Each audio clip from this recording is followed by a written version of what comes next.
আসসালামু আলাইকুম ওয়া রাহমাতুল্লাহ। সুপ্রিয় দর্শক শ্রোতা, আমাদের প্রথমেই যে কাজটি করা দরকার সেটা হচ্ছে যে আমাদের নিয়তকে পরিশুদ্ধ করা। কারণ রাসূল করিম সাল্লাল্লাহু আলাইহি সাল্লাম তার হাদিসের মধ্যে বলছেন, ইন্নামাল আমালু বিন্নিয়াত, যে প্রত্যেকটা কাজ, প্রত্যেকটা আমল নিয়তের উপর নির্ভরশীল। অর্থাৎ নিয়ত যেমন হবে তার আমল, তার কাজটি তেমনই হবে। নিয়ত যদি পরিশুদ্ধ হয় তার আমল আল্লাহ তাআলার কাছে গ্রহণীয় হবে। নিয়ত যদি পরিশুদ্ধ না হয়, গলত হয়, ভুল হয়, তাহলে সেই আমলটাও আল্লাহ তাআলার কাছে গ্রহণীয় হবে না। এজন্য আমাদের প্রথমেই রমজান মাসের আগেই রমজান মাস সম্পর্কে আমাদের নিয়তকে পরিশুদ্ধ করা। কেমন? আমাদের নিয়ত এরকম হতে হবে, আমি যেই রমজান মাসে রোজা রাখবো এটা একমাত্র আল্লাহ তাআলার সন্তুষ্টির জন্যই রাখবো, আল্লাহ তাআলার রেজামন্দি অর্জনের জন্যই রাখবো, অন্য কোনো ব্যক্তিকে সন্তুষ্ট করার জন্য নয়। তবেই আমাদের নিয়তটা পরিশুদ্ধ হবে ইনশাআল্লাহ। এরপরে আমরা আরেকটি পূর্ব প্রস্তুতিমূলক আমল করতে পারি, সেটি হচ্ছে তওবা করা। আমরা প্রত্যেকটা মানুষই আমরা গুনাহ করি, পাপ করি, আল্লাহ নাফরমানি করি, কিন্তু এই পাপ নাফরমানি থেকে আমরা যখন তওবা করব তখন আল্লাহ তাআলার কাছে আমরা অনেক দামি বান্দা হিসাবে পরিগণিত হব। এজন্য আল্লাহ সুবহানাহু ওয়া তাআলা সূরাতুত তাহরিমের মধ্যে বলছেন, ইয়া আইয়ুহাল্লাযীনা আমানু তুবু ইলাল্লাহি তাওবাতান নাসুহা।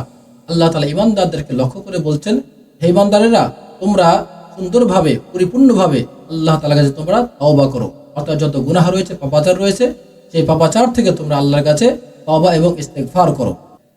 এই বিষয়ে আল্লাহ সুবহানাহু ওয়া তাআলা সূরাতুত তাহরিমের ৮ নম্বর আয়াতে বলছেন, ইয়া আইয়ুহাল্লাযীনা আমানু তুবু ইলাল্লাহি তাওবাতান নাসুহা।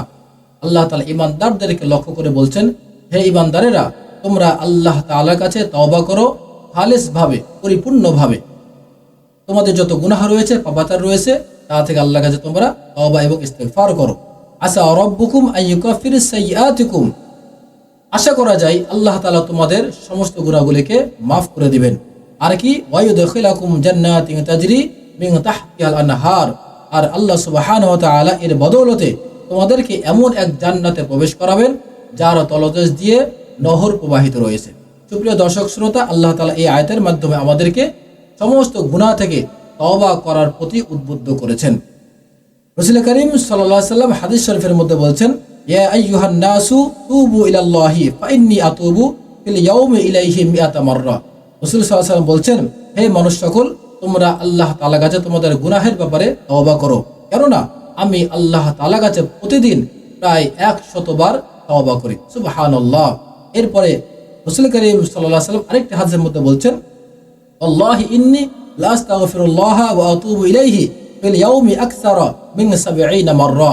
রাসূল করিম সাল্লাল্লাহু আলাইহি সাল্লাম আরেকটি হাদিসের মধ্যে বলছেন, আমি আল্লাহ তাআলার কাছে প্রতিদিন তওবা এবং ইস্তিগফার করি ৭০ এর অধিক বার।